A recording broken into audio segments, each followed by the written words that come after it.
Oh, à l'époque de Mobutu, on était bien. On était bien quand? Les gens mangeaient quand même.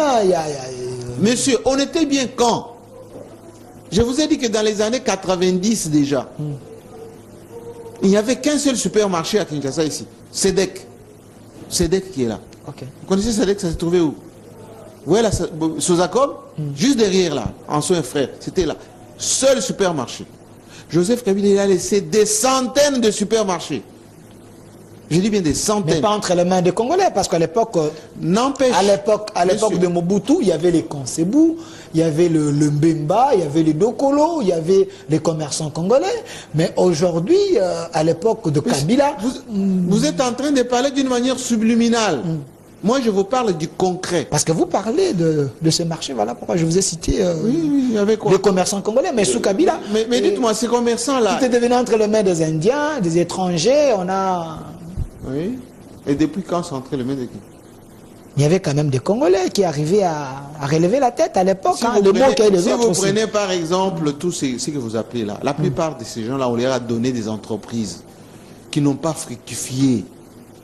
Ils n'ont fait que consommer, envoyer leurs enfants en Europe, multiplier les maîtresses et faire des fêtes. La plupart de ces gens-là que vous citez. C'était des inconscients. Non, parce qu'ils n'avaient pas la culture d'entreprise.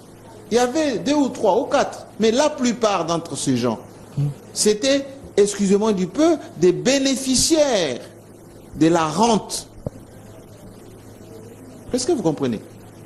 Okay. Essayez de vivre l'histoire de votre pays avec un tout petit peu de vérité. Okay. Maintenant, quand Joseph Kabila cède la République démocratique du Congo à son frère Moulouba de Sangalubango, il lui laisse quoi? Un pays avec une armée, 8e. Une armée infiltrée. Une armée infiltrée. Je vous donnerai l'exemple d'infiltré si vous voulez. Je vous donnerai encore des exemples pour vous dire que le mot infiltration, là, vous continuez à le faire d'une manière même inconsciente. Okay. Une armée, 8e, qui avait complètement chassé ces Rwandais en 2 temps 3 mouvements, terminé en 2012.